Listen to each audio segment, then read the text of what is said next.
શ્રી ચારભુજા સેવા ટ્રસ્ટ દ્વારા પવિત્ર માસ અને દશામાના વ્રત કરતા સબ જેલના બંદીવાન કેદી ભાઈઓ માટે ફળાહારની વ્યવસ્થા કરવામાં આવી। દશામા અને પવિત્ર શ્રાવણ માસ દરમિયાન ઉપવાસ કરવાનું મહત્ત્વ છે, જેના કારણે હિન્દુ સમાજમાં લોકો દશામા અને પવિત્ર શ્રાવણ માસમાં ઉપવાસ કરે છે।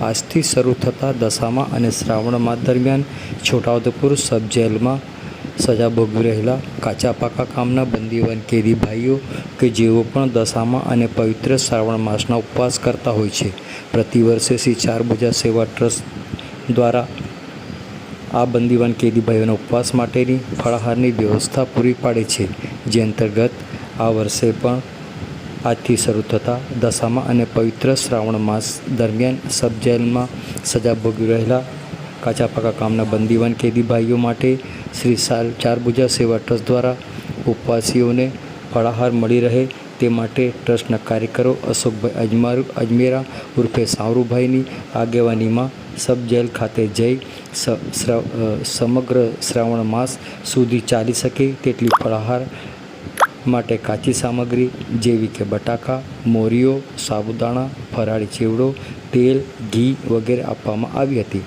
આ પ્રસંગે શ્રી ચારભુજા સેવા ટ્રસ્ટના અશોકભાઈ અજમેરા ઉર્ફે સાવરુભાઈ, અશોકભાઈ સોની, નગરપાલિકા સભ્ય વંદનભાઈ પંડ્યા, સજ્જનબેન રાજપૂત, મોનાબેન પટેલ, સોનલબેન ધોબી સહિતના કાર્યકરો ઉપસ્થિત રહ્યા હતા।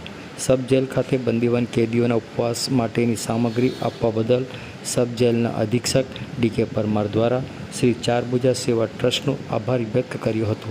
આવો સાંભળીએ આ અંગે છોટાઉદેપુર સબ જેલના અધિક્ષક ડી.કે. પરમાર શું કહી રહ્યા છે, સાંભળો તેઓના મુખે। આજથી દશામાના વ્રતની શરૂઆત થઈ છે, તેમજ આવતીકાલથી પવિત્ર શ્રાવણ માસનો શુભારંભ થાય છે, ત્યારે જેલમાં પણ બંદીવાન ભાઈઓ દ્વારા દશામાના વ્રત રાખવામાં આવતા હોય છે, તેમજ શ્રાવણ માસના ઉપવાસ રાખવામાં આવતા હોય છે।